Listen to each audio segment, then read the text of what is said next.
vieram os frades menores do Rio de Janeiro e construíram esse convento aqui no século XVII. Já em 1676, há registros nos testamentos daqui do Arquivo Histórico de Taubaté, pessoas que pediam para serem enterradas dentro da igreja, que era costume colonial. As pessoas eram enterradas ou no Campo Santo ou dentro das igrejas, né? Em 1637 já é criada a Ordem Terceira Franciscana, que quando leigos podem participar, né, na terceira ordem. A primeira são dos frades, a segunda das irmãs, das freiras, e a terceira dos leigos. Então, em 1677 já é criada a Ordem Terceira Franciscana. Já no século XVIII, em 1757, o Frei Galvão, antes não Frei, né, vem aqui ao convento de Santa Clara e pede para entrar na ordem dos frades menores. E aí os freis eu recebo, mas indica o Rio de Janeiro para que ele faça o noviciado. Então ele veio aqui procurar a ordem, mas ele continuou os seus estudos religiosos no Rio de Janeiro. Já no século XIX, devido a uma crise nas ordens brasileiras, o convento de Santa Clara passa por uma crise de religiosos, diminui muito o número de religiosos até não ter mais. E aí o convento fechou. E aí passou o convento de Santa Clara, enquanto prédio, foi liceu, foi escola, chegou a ser hospital na época da epidemia. E em 1676, o Frei Caetano de Messina, ele vem aqui e ele vê que o convento de Santa Clara estava num estado muito difícil. E aí ele faz uma reforma no convento e coloca 5 cruzeiros na cidade. E um deles é aqui no convento. Não o cruzeiro que nós vemos hoje, mas ele é um marco que simboliza aquele cruzeiro que ele colocou, né? Já em 1892, os frades capuchinhos que hoje residem aqui, eles foram convidados pelo bispo. Antes disso, né, deixa eu falar. Em 1886, também o imperador Dom Pedro II faz uma visita no convento de Santa Clara, quando ele veio conhecer, né, veio visitar Taubaté, acho que já tinha vindo antes, mas nessa visita ele veio conhecer o convento de Santa Clara. E antes da vinda dos capuchinhos aqui, tem uma coisa interessante do Visconde, que ele colabora para que seja aberto um Instituto de Artes e Ofícios aqui no convento também. E o Visconde de Tremembé é um dos que apoiaram essa iniciativa. Então, voltando indo para 1892, que é a chegada dos capuchinhos aqui, eles foram convidados pelo José Pereira da Silva Barros, que era o bispo de Olinda, mais atalmatiano, e o vigário Nascimento Castro, para que eles viessem conhecer o convento, que estava vazio, e que eles estavam fazendo uma missão no Oeste Paulista, os capuchinhos, e eles se interessaram para que viessem para cá. Daí eles vieram conhecer o convento e em janeiro de 1892 eles vieram morar para cá, morar aqui. Então os que moram aqui hoje, os frades que moram aqui hoje, eles vieram em 1892. O convento do século XVII com os frades menores, mas os capuchinhos, os frades menores capuchinhos, eles vieram no final do século XIX para cá. Então agora a gente pode ir lá para fora da igreja para a gente ver a parte arquitetônica.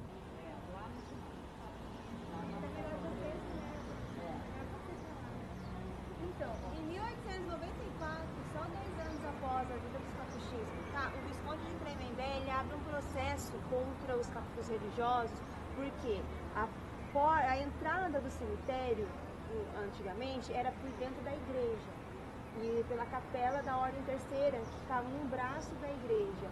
E quando você entrava no cemitério, dava de frente com a capela da família Monteiro, que é a família dele. Então a capela era a primeira vista quando você entrava no cemitério. Quando eles fecharam essa entrada e abriram a que a gente conhece hoje, o Visconde de Tremembé se sentiu menosprezado por isso. E ele abre um processo contra os frades, querendo que a reabertura da antiga entrada.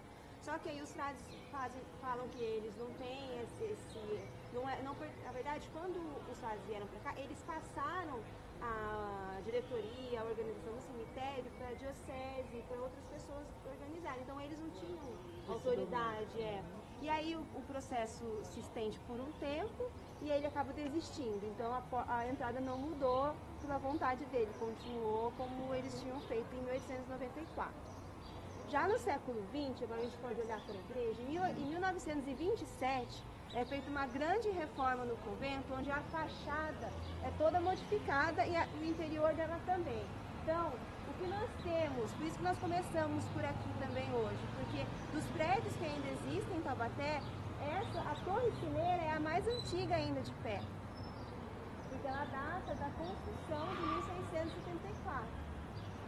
O restante não é mais da época, é da reforma de 1927, que é quando eles aumentam o tamanho da igreja, a altura da igreja, colocam essa rosácea, porque a nossa igreja, o convento, ele era muito parecido com os conventos do século XVII e XVIII que a gente encontra no Brasil, dos franciscanos, que são igrejas simples, pequenas, com teto baixo, e se você for ver hoje, o teto da igreja, ela é mais alta que da torre, né? Então, foi nessa reforma de 27 que tudo mudou. Aqui tem algumas fotos, tem duas fotos, que dá pra ver. Essa aqui, olha, a igreja, como ela era baixinha, né? Comparando a torre. E na frente, nesses três arcos, havia um átrio, né? Uma varandinha antes de você entrar na igreja. Pode olhando assim, né? E do incêndio, quando foi? O incêndio Essa história eu ouço a vida toda. O incêndio foi em 1843.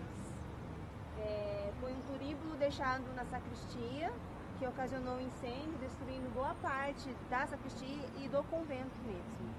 Por isso que o convento passou o século XIX praticamente em ruínas, que abandonado, que fez o Frei Caetano arrecadar fundos para a reforma, para a restauração e reforma do convento.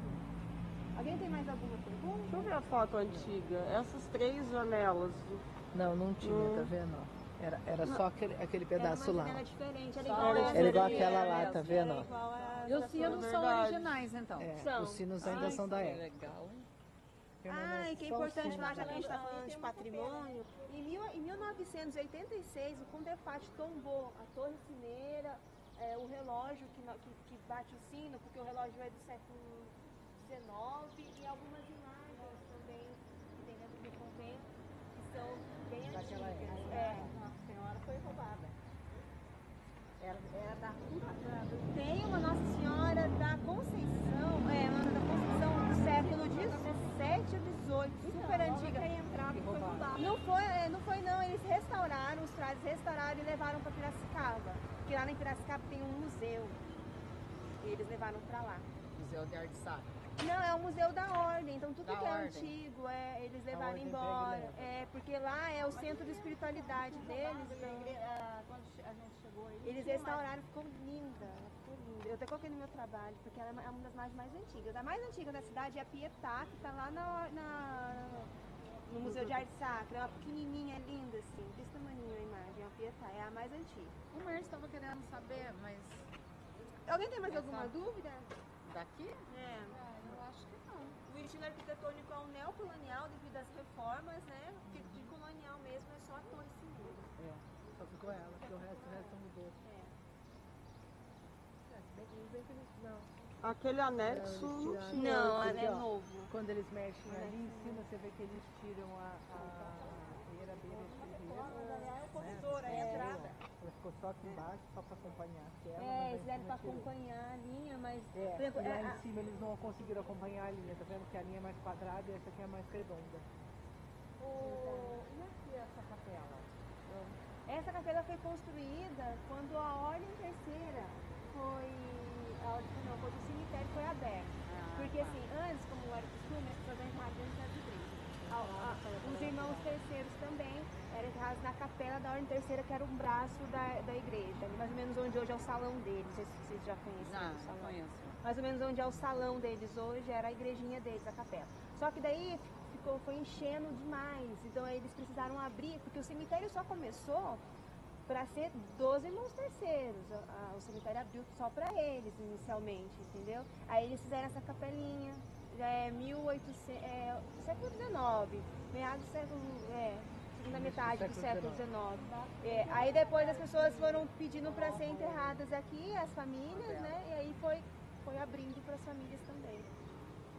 Foi todo esse processo de mudança. Da história. Todo aquele processo de mudança de dentro para a igreja para cemitérios, né? Aí que começaram as mudanças. Aí vamos por aqui. Vamos para... Amanda, a primeira cruz do Frei Caetano não era aqui, era mais para baixo, né? Então, eles mudaram, né? Era embaixo, que nem essa foto que eu mostrei, que é muito próxima, 1879, né? Ele vem em 76, ela tá no alto, tá vendo? Ó. Mas se você pega uma foto antiga, ela tá embaixo. Então, essas mudanças eu não sei dizer com precisão, se quando o Frei Caetano colocou, ele colocou aqui ou ele colocou lá embaixo. Como a data dele é 1876, ela é 1879, essa aqui é a original, então.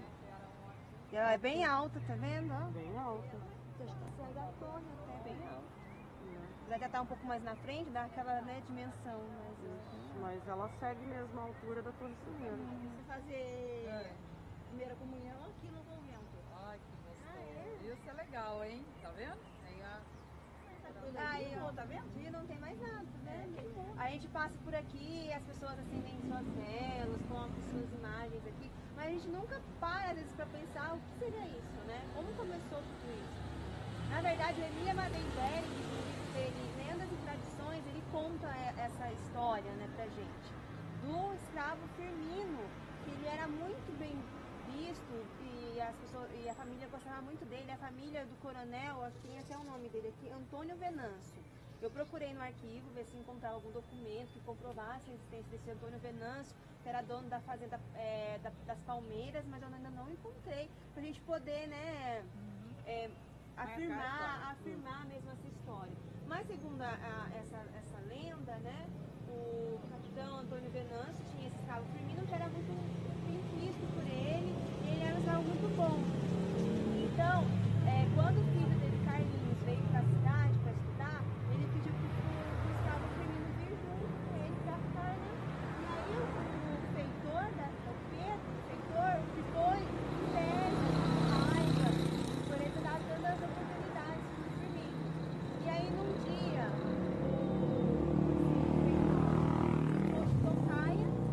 enquanto o Firmino passava, e quando o Firmino passou, ele foi lá e matou o Firmino, não nesse local. O cruzeiro inicial, tem até essa foto aqui, ó, fica mais ou menos bem aqui no meio da avenida hoje, né, onde fica essa, né, mais ou menos ali onde divide os carros na rua, né. O inicial mais ou menos era ali. Aqui tá até o Gastão Câmara Leal, o primeiro prefeito da cidade. Então, o cruzeiro inicial é esse aqui, que as pessoas passaram a colocar velas pela alma do Firmino, mas aí foi crescendo a devoção, essa ideia de colocar velas para as almas e as imagens. Então, aí passou depois, quando foi abrindo, né, a rua cada vez mais, acabou passando para cá, né? Eles tiraram do meio da do rua meio, para por aqui. passaram para cá.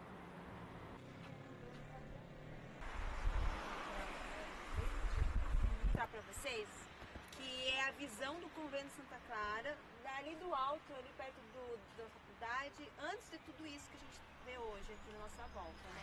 Como é que o convento era mais alto. Olha, como que mostrava toda, né, a grandeza do convento. Hoje a gente não consegue ver praticamente nada, só a igreja, né?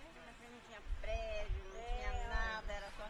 Agora, se a gente olhar aqui, você não vê planta, nem, né? Não vê nada mais, né? né? Na igreja. Se você forçar, você vê a cruzinha da igreja. Imagina como que dava pra enxergar. Então, é até um pouco que eu ia falar na catedral, mas lá a gente retoma. Que antes do convento de Santa Clara, você conseguia ver a matriz. E a matriz conseguia ver o convento. São Francisco, Santa Clara e São Francisco, um de frente pro outro, né? Porque a matriz, o padroeiro é São Francisco e aqui é Santa Clara. Então eles ficavam um de frente pro outro. Como na história deles, né? Sempre juntos também. Então, aqui onde hoje é o Pão de Açúcar, em 1914 foi construído o campo dos Pós de Taubaté, e passou a se chamar o Campo do Bosque, porque aqui era muito arborizado, era um bosque mesmo, né? Então passou a chamar Campo do Bosque e ele ficou até 1954. Não, 1967 ele ficou, 1967. Aí nós temos uma foto desse campo, né?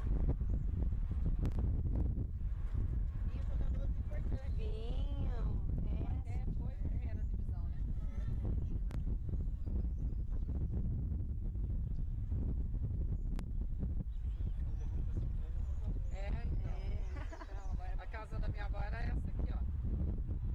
Essa de onde é esse prédio aqui, Taubaté. Olha como aqui, né? Tinha um bar. Era o bar. Como que a arquibancada pequenininha, como cabiam poucas pessoas, o campo é tudo isso aqui, ó, mas a arquibancada só essa aqui, então era muito seleto, né? Eram poucas pessoas. E jogos esportivos nessa época, se você olhar, eu devo ter foto lá do público. Tem também, é que eu tive que escolher uma foto. Eles muito bem arrumados, parecia que estavam indo pra festa. Então, os eventos esportivos eram acontecimentos sociais, né? E a mulherada ia. Realmente. O futebol já era elite, né, antes. No começo, quando o futebol começou no Brasil, ele era um esporte de elite, né? Depois foi se popularizando. Que deve estar por aqui é o Miguel, que a justiça obrigou ele a cuidar da mãe. Então, agora já no nosso lado direito, hoje não existe resquício nenhum, foi onde foi construído o primeiro hospital de Santa Isabel, que foi até uma vontade, e que foi o pai do Visconde Tremembé, o Francisco Alves Monteiro, foi um dos que tiveram essa vontade de trazer um hospital, e as pessoas não aceitavam, porque queriam que continuasse no convento na época da epidemia, que usassem os prédios que já existiam, mas ele queria trazer um hospital novo para a cidade, né? Então eles construíram depois, 20 anos depois da vontade do pai do Visconde, eles construíram o Hospital de Santa Isabel, que aqui nós temos uma foto. Aqui. E o início da construção se deu em 1876. E só em 1881 que ele foi aberto, né? Qual era a localização exata desse hospital? É nesse quarteirão aqui, ó.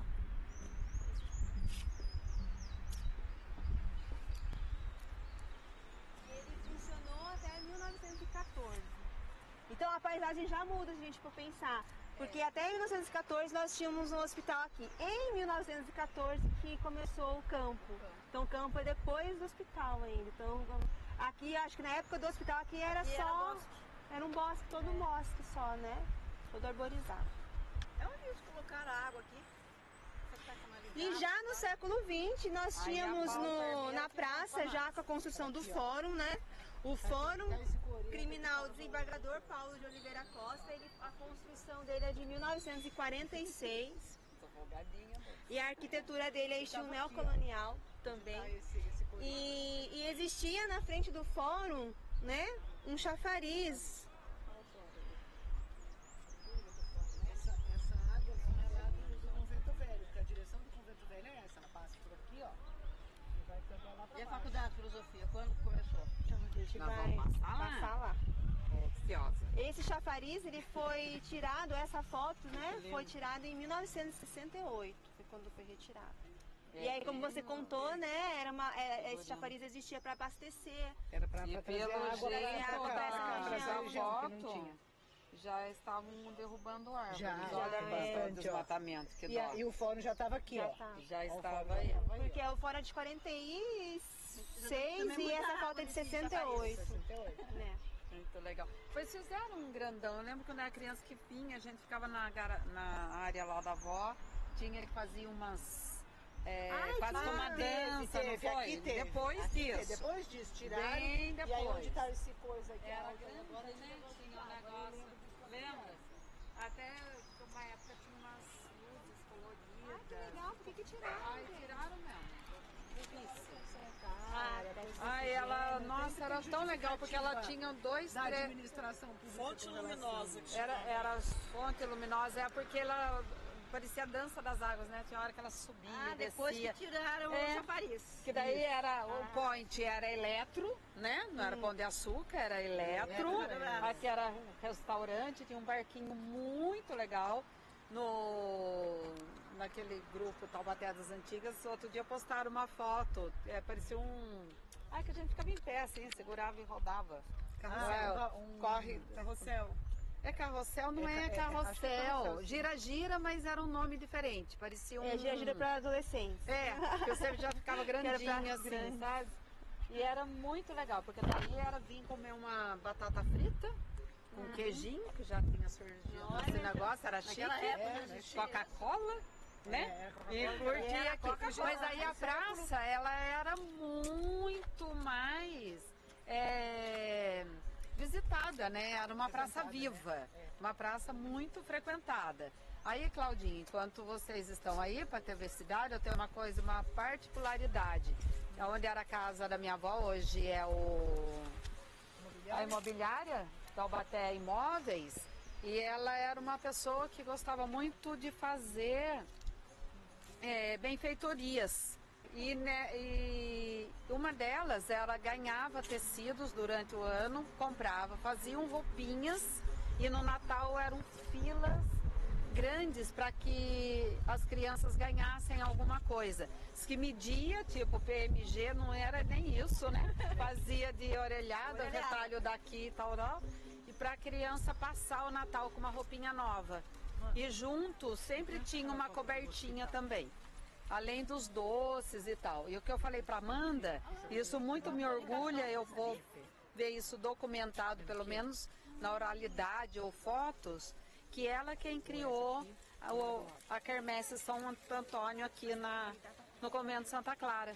E até ela falava que quando ela fazia comida, que se não desse Santo Antônio inteira. E eram panelas muito grandes de comida, além de para a família, que já eram 14, ela dava comida para os visitantes, pedintes da rua esse também. Tipo de coisa, não sei porquê, mas aumenta. Aumenta. Embora comece a aparecer mais pessoas. Parece, é coração, né? E dá certo, né? E Dá certo para todo mundo e ainda sobra às vezes. Verdade. Sobrava para dar para os visitantes. Ela está comparando a foto antiga com a atual para ver se ela encontra algum vestígio do hospital. Do hospital e do córrego. É o que sobrou lá. Já pensou? Antiga, estou pensando que a escola de inglês pode ser essa lateral do hospital. Sim. Aquela parede azul ali, isso. Então nós estamos na frente do Departamento de Ciências Sociais e Letras da Unital. O prédio, né, terminou a construção em 1900, que abrigou a Associação Artística e Literária. A Associação Artística e Literária ela foi fundada em 1895, mas ela funcionou no antigo Teatro São João até em 1900, quando as obras aqui terminaram. Já na década de 30, no início da década de 30, aqui abrigou o primeiro ginásio estadual, ginásio do estado, que é o Monteiro Lobato, né? Depois passou a Monteiro Lobato. E em 57 ela começou a abrigar a Faculdade de Filosofia, que agora é o Departamento de Ciências Sociais e Letras da Unital. Então essa foto é bem do início, essa foto da Associação Artística e Literária. Como pode ver, não mudou, porque ela foi restaurada durante o século XX, ela perdeu mesmo algumas das características. Mas houve uma restauração que trouxe de volta muitos aspectos da época da sua construção. O estilo arquitetônico desse prédio é o neoclássico.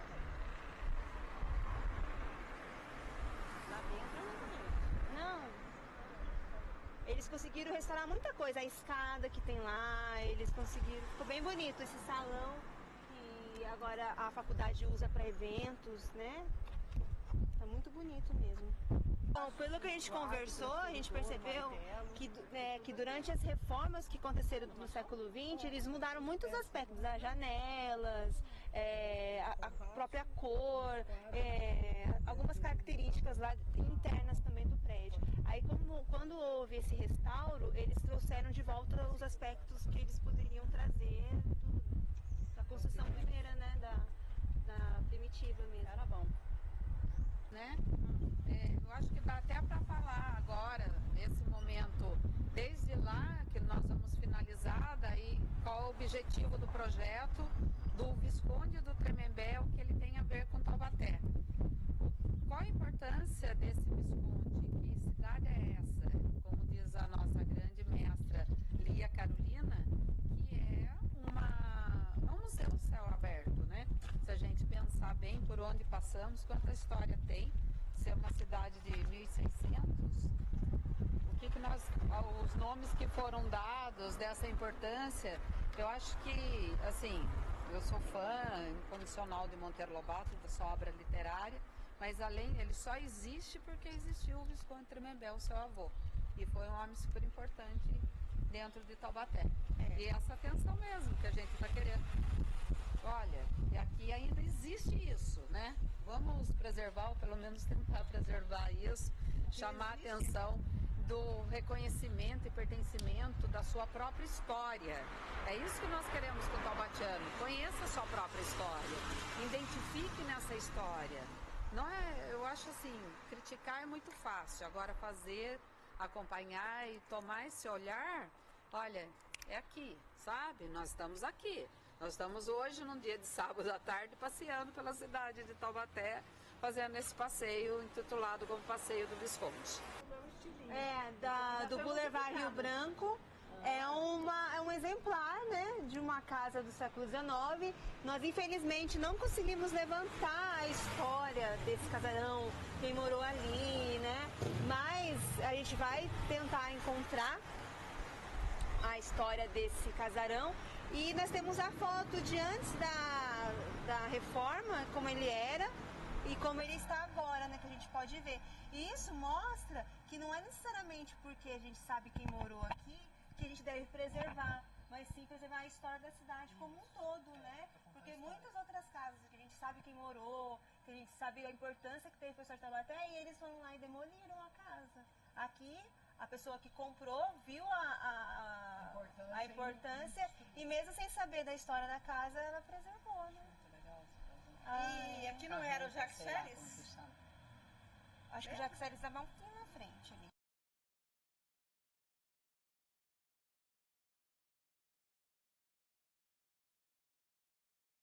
Da Capela do Pilar, ela foi construída pelo Timóteo Corrêa de Toledo em 1748. 1748. E ele foi, né, de uma família importante na cidade, da época colonial. E ele construiu e se tornou o guardião da capela, porque logo depois que a construção terminou, porque ele começou a construir em 1748 e a construção acabou em 1760. Em 1759 a esposa dele faleceu e aí ele se tornou padre.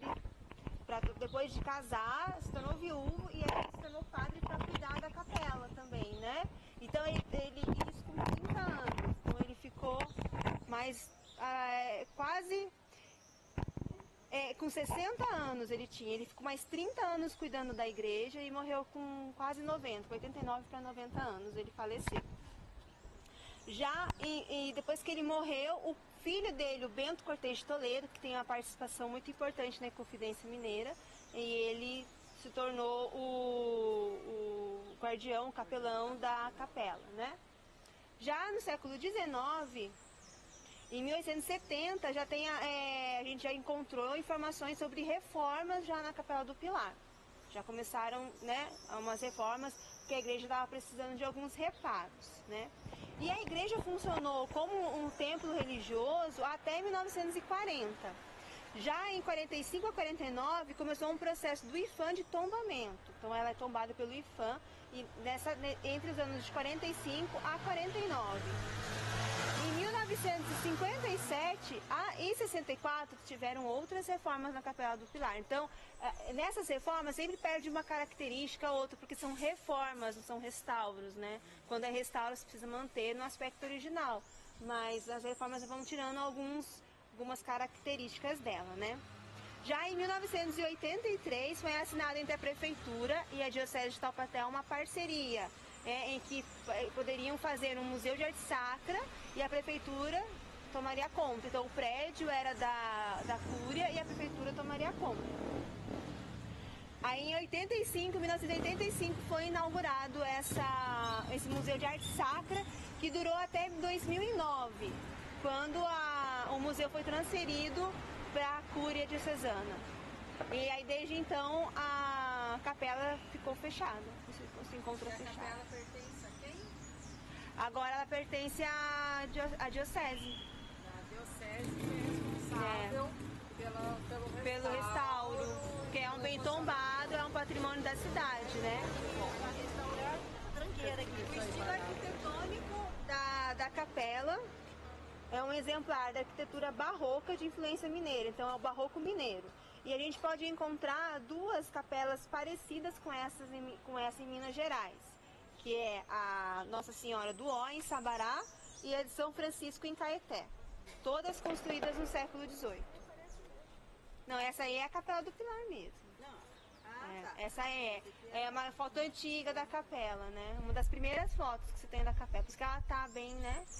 E já essa esquina, ela é muito famosa também, porque aconteceu nesta casa, que não existe mais, nesse espaço, a assinatura do convênio de Taubaté, que foi um convênio assinado na época do café, para tentar parar a crise do café, né?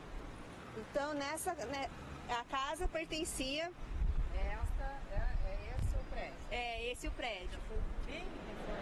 Era um casarão da Dona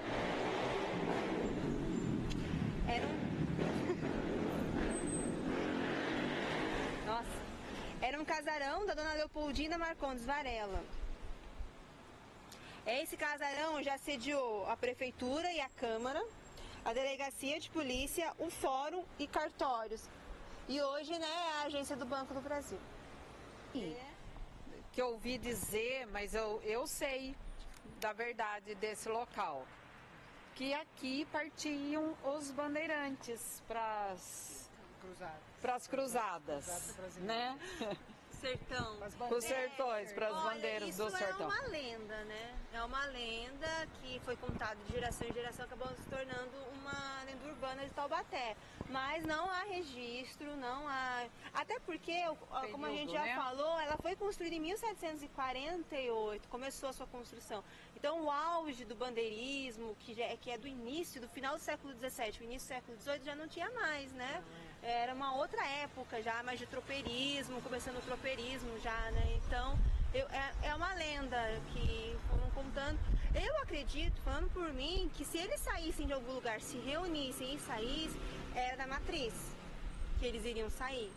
Se fosse acontecer uma coisa de reunião dos sertanistas, todo mundo sair junto em bandeira, como se fosse um exército, assim. Eu não imagino que era assim. Eu imagino que eles sairiam da matriz. O mercado não existia ainda. É. Ah, e outro lugar, agora nesse ponto aqui, ó. Então, de bebedouro, de tropas, Na nossa frente, onde nós temos o Torra Torra hoje, então era esse prédio aqui, que aqui é o Palace Hotel, mas antes de ser o Palace Hotel, ele foi a casa do coronel José Benedito Marcondes de Matos e da dona Chiquinha de Matos. Então, nesse... Que leva esse nome, né? Dessa rua é a dona Chiquinha de Matos. Então, aqui também, então, agora a gente pode mostrar como era essa região de Taubaté antes de demolirem os prédios, né? Era linda, era para ser o nosso centro velho. O nosso centro. Nosso centro histórico. Imagina, um casarão lindo aqui, um casarão lindo nessa esquina. Ah, outra coisa. E aqui, né? E aqui era o Cine. Cine Odeon. Cine, diga aqui, quem sabe, aqui é nossa Cine Odeon. Que era um cinema.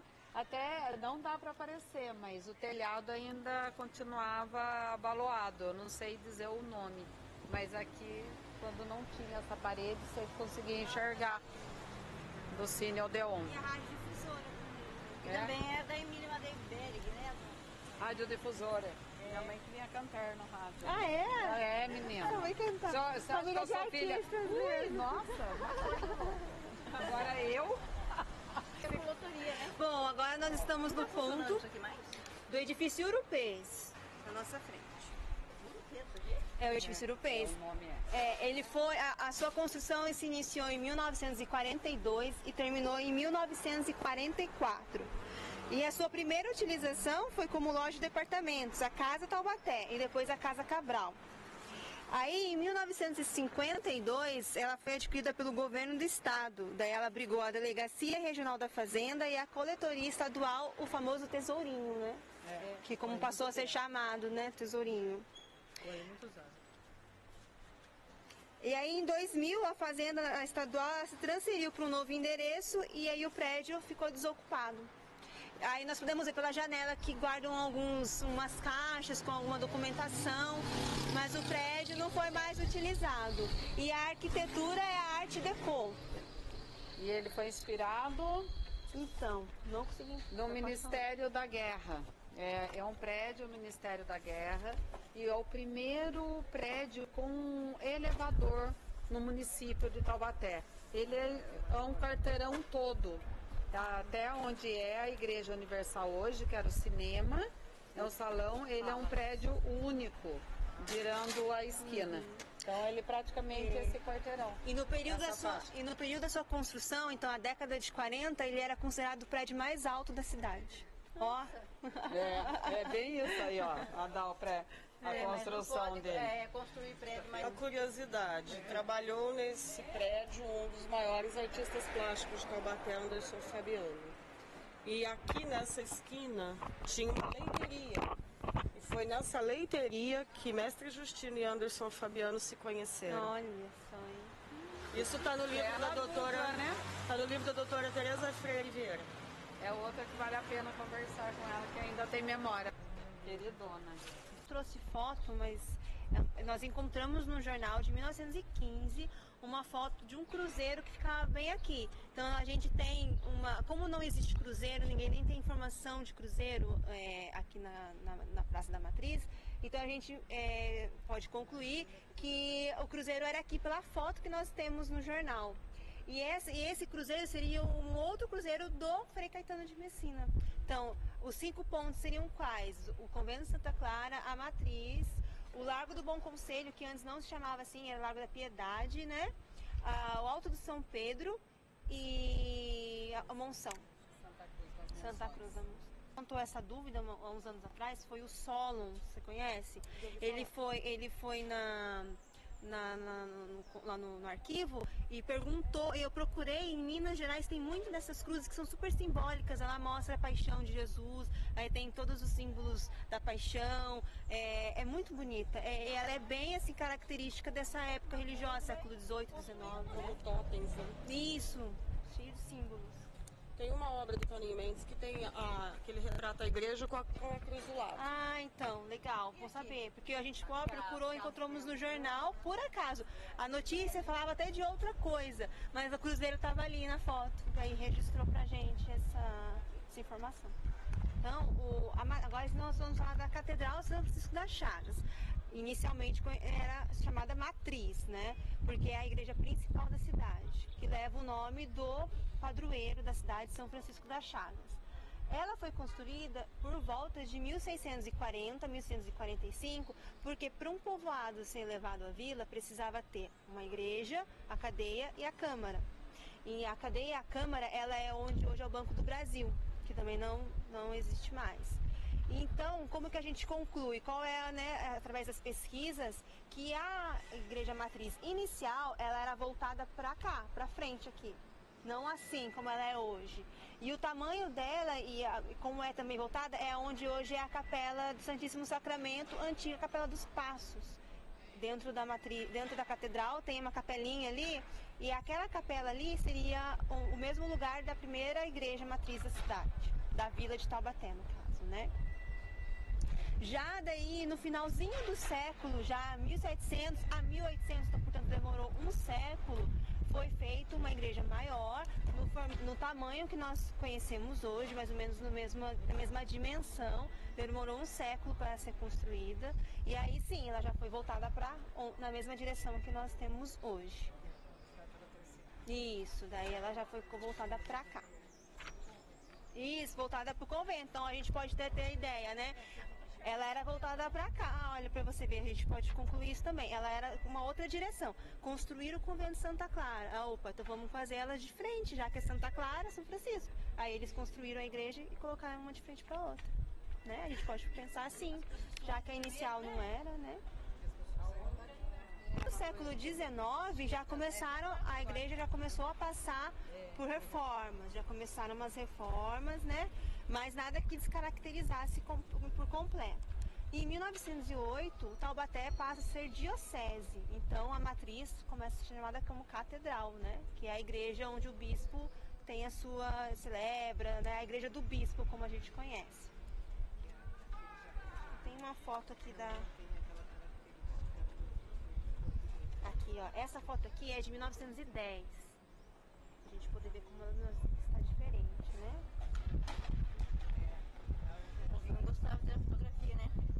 Graças a Deus, né?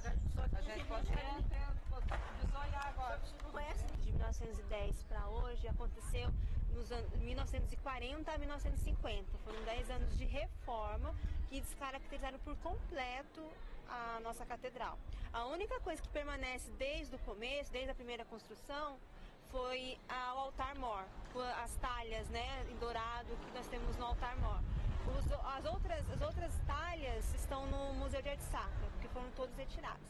Nós podemos imaginar que o interior da igreja matriz, na nossa catedral, é como as igrejas que a gente conhece do Vale do Paraíba, a que foi reconstruída de São Luís, Cunha, né, o próprio Santuário do Bom Jesus, que elas têm uma igreja e tem os altares, né, num outro corredor, em outros corredores. A gente pode imaginar que ela era assim anteriormente. Não, tem uma curiosidade de dizer que o Monteiro Lobato ele foi batizado aqui. Então a vida religiosa do Visconde de Tremembé, ela se passou aqui na matriz. Casamento, batizado dos filhos, do neto, né? Porque quem era o padrinho do Monteiro Lobato? O próprio Visconde. O próprio Visconde de Tremembé, foi o seu avô, José Francisco. E ele foi o padrinho. Ele foi o padrinho junto com a Viscondessa, deve ter. Em 1963 também o órgão tubular foi trazido para cá. E em 2008 as pinturas da igreja foram restauradas, as pinturas que a gente conhece lá dentro. A arquitetura da catedral hoje é chamada eclética, justamente pelas reformas que ela mudou. Então é um pouco de cada, né? Um pouco de cada estilo, então acaba se chamando eclético. A gente pode perceber como realmente a igreja ela era voltada para uma outra direção, porque se a gente vai no Nordeste, em Minas Gerais, como é que é a praça, né, da matriz? É a igreja e do lado, ou direito ou esquerdo, tem a câmara e a cadeia. Então, se a igreja era voltada para cá, a câmara e a cadeia era do lado direito. Porque se a igreja fosse voltada para a direção que ela é, a câmara seria atrás, né? Estaria atrás. Então, aí a gente consegue visualizar como é que era. O Teatro Petrópole foi construído em 1921 e ele se chamava Politeama quando ele foi construído. O nome dele era Cine Teatro Politeama. Aí em 39 ele passou a se chamar Cine Metrópole, só em 39. Em 86 aí ele passou a pertencer ao patrimônio da cidade, 1986. E aí em 99 que ele foi restaurado e reformado, né, para ficar nas condições ideais, para se ter espetáculos e para o próprio espectador também, né? Em 2008 também ele sofreu mais uma reforma. O estilo dele é Art Nouveau e neoclassicismo, o estilo arquitetônico dele, né? Antes acontecia, né, a quitanda conhecida acontecendo no Largo da Matriz. Em 1840 ela começou a descer para cá porque era chamado a região do Tanque, né, que era conhecida aqui, que é o local que você falava os animais, os tropeiros vinham, tinha bebedouro, né, um local para os animais beberem água e tal. Daí para um pouquinho que eu tô vendo aqui. Aqui tem a foto, ó. A foto desse mercado já não é um mercado do século XIX. Esse mercado foi da reforma de 1913 que finalizou em 1911, né? Em 1857 teve uma reforma anterior a essa, que terminou em 1860, que fizeram um barracão. Mas aí no século XX eles fizeram uma outra reforma, que é essa dessa foto. Nós não temos a foto eu não encontrei foto do mercado antiga, anterior a essa que nós temos já. Claudinha, a gente não consegue mais ver esse prédio, né? Devido às barraquinhas e ao próprio barracão azul para cobrir, né? Mas ele tá ali. Do lado de lá, agora pensando, se a gente descesse por lá, do lado de lá dá para ver ainda. A parte e o fundo dá. Do lado de lá Agora tem aquela esse aqui e a frente não dá pra ver, assim, foi como poluído. barraca. Ficou muito poluída e essa cobertura azul. Pode ser bom para os feirantes, não sei, a gente tem que pensar no lado positivo deles, da comodidade deles. Mas que ficou muito feio, ficou, pelo amor de Deus. Então, essa foto não tá em boa resolução, mas aí a gente percebe que a igreja não mudou tanto assim, né? Da sua característica original. Então, nós estamos na frente da Capela de Santana. Inicialmente ela não foi construída aqui nesse local, ela foi construída um pouco mais acima, na esquina da próxima rua, né? E pertencia, segundo a tradição, né, à família também Toledo Pisa, a mesma que construiu a Capela do Pilar. Quando eles foram alargar a rua São José, aí eles pediram, a Câmara pediu para que a capela fosse derrubassem a capela e que aí cederam o terreno da Câmara, que é esse, para construir a nova Capela da Santana. Isso foi em 1860. Em 1866 a capela foi inaugurada. E ela sempre foi um lugar para que a igreja desse seus cursos, catequese. Por toda a vida foi assim. E aconteceram algumas reformas desde a sua construção, né? Em 1880 e 89 tem reforma, em 1901 tem reforma também, em 1905 tem notícias de jornais que as damas da cidade, as senhoras da cidade faziam a catequese aqui, né? E aí durante o século XX todo ela foi utilizada para catequese, para reunião de grupos da igreja, de pastorais da igreja.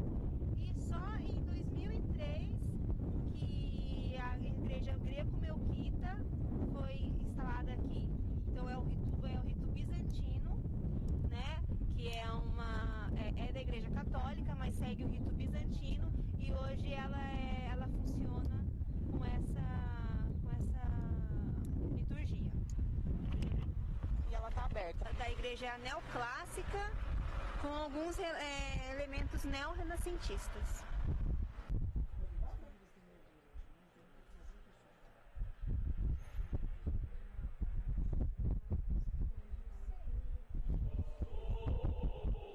Foi construído em 1902 e o projeto foi de Euclides da Cunha. Ele era engenheiro do governo, então entre outros prédios ele construiu esse que é do primeiro grupo escolar de Taubaté. Funcionou como escola durante todo o século XX, foi tombado como patrimônio municipal em 1985, a arquitetura dele é arquitetura neoclássica. E esse espaço, antes de ser construído em 1902 e bem lá no início de Taubaté, aqui foi o lugar da Câmara e da Cadeia também. Também foi um espaço da Câmara e da Cadeia. E depois passou o terreno, né, foi dado para o governo, onde ele construiu a escola. E hoje ele se encontra desocupado também, outro prédio fechado. Republicano, isso, 1902 já, né? República. Que a Irmandade do Rosário, da Nossa Senhora do Rosário dos Homens Pretos, ela fazia parte lá na matriz. Ela tinha um altar na matriz. E entre 1700 e 1705, eles conseguiram esse terreno e construíram a Igreja Nossa Senhora do Rosário. Então aqui nós temos uma foto, já é do século XX, mas é uma foto antiga da Nossa Senhora da Igreja, Nossa Senhora do Rosário. Em 1861 a igreja já estava muito danificada, então os irmãos do Visconde de Tremembé arrecadaram fundos para a reforma da igreja. E que acabou em 1882 essa reforma, portanto ela durou bastante tempo, de 61 a 1882, 20 anos de reforma também, né? O estilo arquitetônico da igreja é o colonial paulista.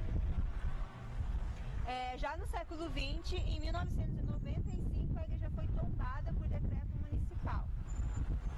Em 2000, o coro desabou, o coro da igreja, mas ela não foi fechada e as suas atividades continuaram.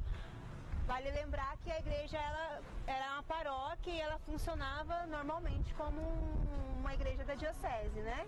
Que só foi fechada em 2010 pela Defesa Civil. Ao lado era a cúria diocesana, né? E a casa do bispo é mais ao fundo, do nosso lado direito, mas no fundo é a casa do bispo. É bem grande aqui também, né? Um quarteirão, né? Se você ver essa foto antiga, como que é diferente ao lado? Isso aí foi reformado, né? E essa casa da cúria antes foi casa de barão. O Palácio do Bispo se chama Palácio Pio X. Aí é um palácio? É, Palácio Pio X. O estilo neocolonial. Nós estamos na frente da radiodifusora, mas nesse mesmo local foi a casa do Visconde de Tremembé. Ali. Aqui, Essa? aqui a foto da casa. A casa ficava de frente para a praça que hoje chama Dr. Monteiro, né? Aqui é a praça do Dr. Monteiro, obrigado. Aqui, ó. Olha como que era o solar do Visconde. Mas daí o solar da Viscondessa era do lado? Era, ele tinha a casa só para a esposa. Eles moravam separados. Por isso que eu falei lá. É a melhor coisa. Fala. morar separado. Você vai falar mais alguma coisa ou não? Não, pode falar da vivência deles na casa. pode falar. Então, eles moravam separados. Ela foi a madrinha do Monteiro Lobato, mas por imposição do marido. Porque, na verdade, o Monteiro Lobato, ele não era filho legítimo, né? Entre aspas, da Viscondessa. Não era neto legítimo. Porque a Anacleta do Amor Divino, a amante do Visconde, a professorinha, ela morava exatamente nessa praça, no Largo do Teatro. Suponhamos que fosse uma dessas casas ao lado esquerdo.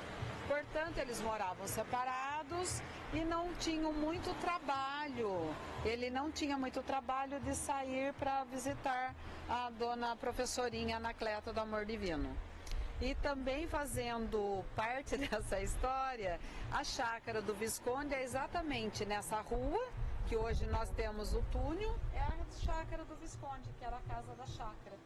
Isso tudo pertencia ao nosso querido e amado Visconde de Tremembé. Porque uma coisa boa ele fez. Ele não teve filhos com a Viscondessa, mas todos os filhos dele foram reconhecidos. Inclusive a mãe do Monteiro Lobato, né, que era a Dona Olímpia, ela foi reconhecida pelo pai. E o neto mais querido era o José Renato Monteiro Lobato.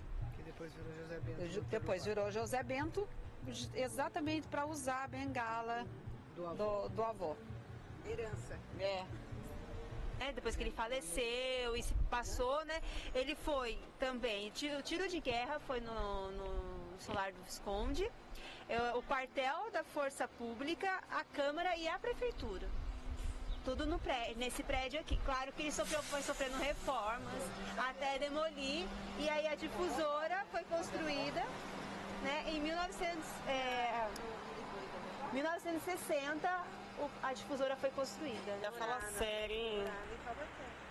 Nunca imaginei que ia ter isso aqui, né? Isso aí era uma que seria nesse espaço, né? Ele foi criado em 1904, né? Nessa região aqui também. E aí aconteceram várias atividades. Além de bicicleta, muitas outras atividades aconteciam no velódromo também, né? Que era onde a sociedade se reunia para eventos também. Já aqui nós estamos na frente da Casa da Lavoura, que foi construída em 1940.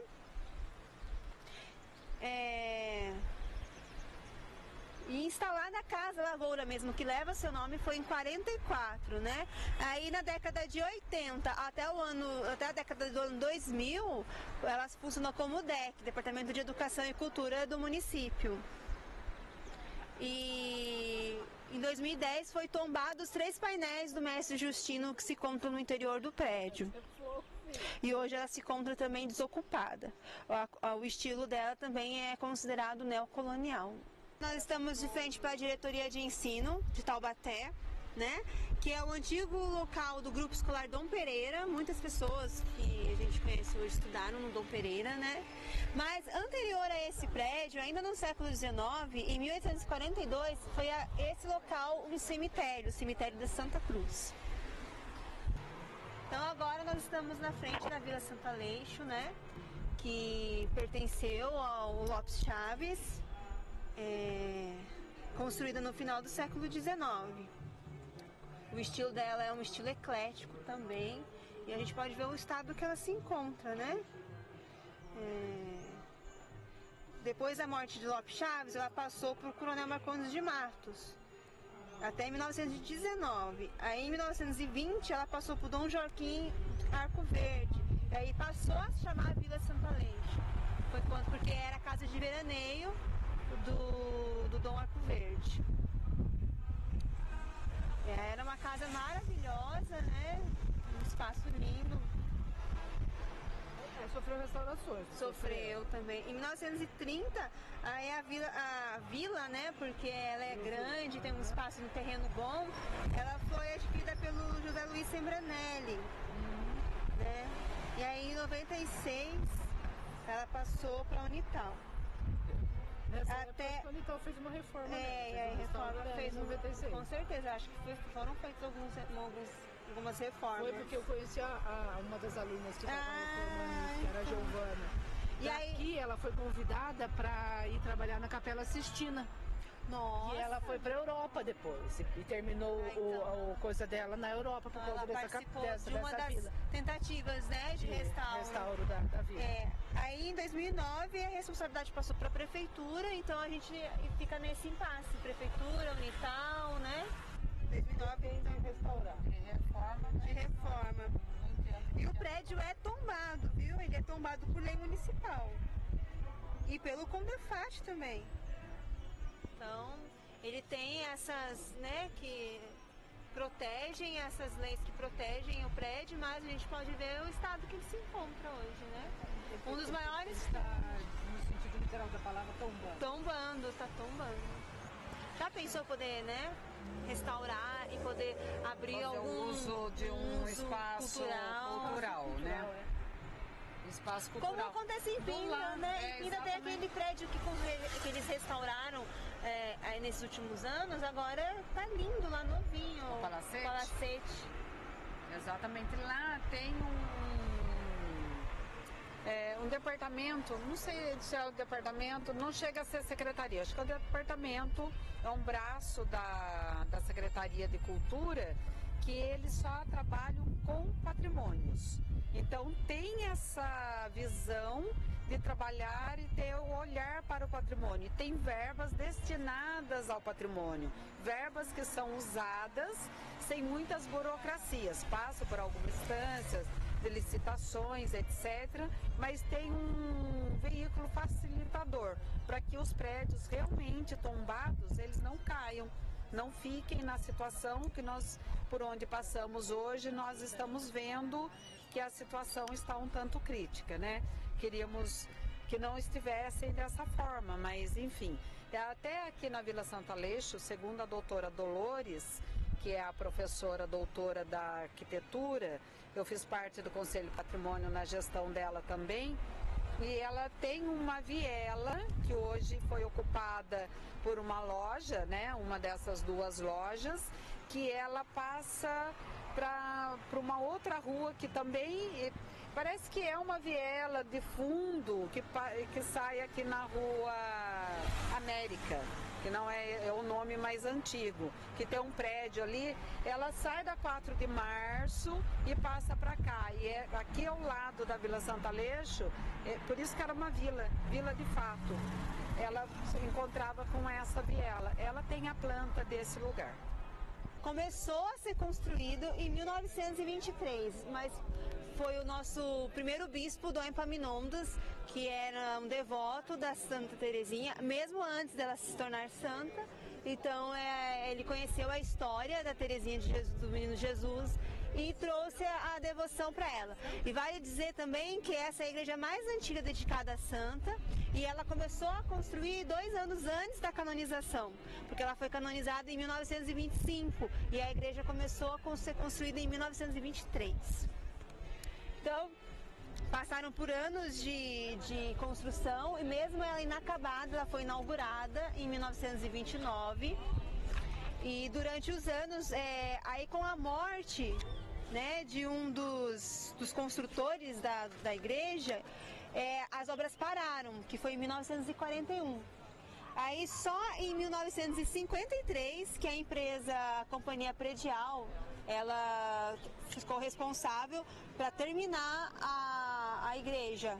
E aí 11 anos depois dela ter sido paralisada, retomaram a construção, e que ela e foi terminada. Então eles tiveram que finalizar a torre, por isso a torre, o projeto inicial era uma torre maior, e aí para terminar com mais rapidez eles fizeram uma torre menor. É uma réplica de uma igreja da França também, a igreja. O estilo arquitetônico dela é o neogótico. Em 1998 ela foi tombada por lei municipal também, é um patrimônio da cidade tombado.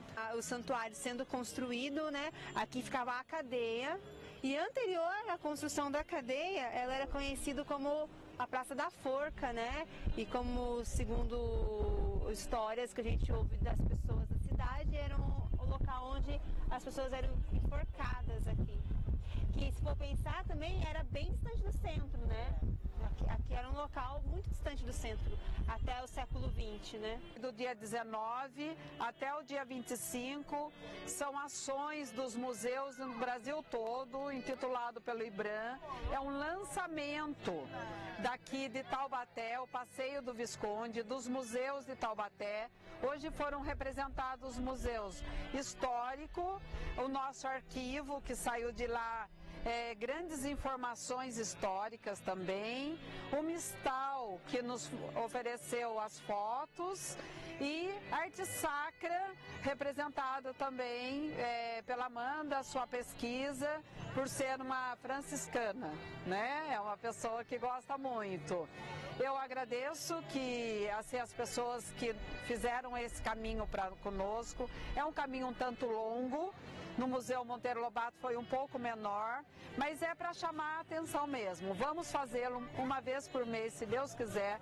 Vamos continuar esse projeto e que as pessoas venham apreciar esses patrimônios. E com o principal objetivo do projeto é o pertencimento. Taubaté pertence ao cidadão taubatiano, sabe? E assim, é um museu ao céu aberto. Olhem no seu entorno, prestem atenção pelas ruas por onde passam. Por aqui passaram viscondes, barões, viscondessas, e somos nós herdeiros dessa história. Muito obrigada.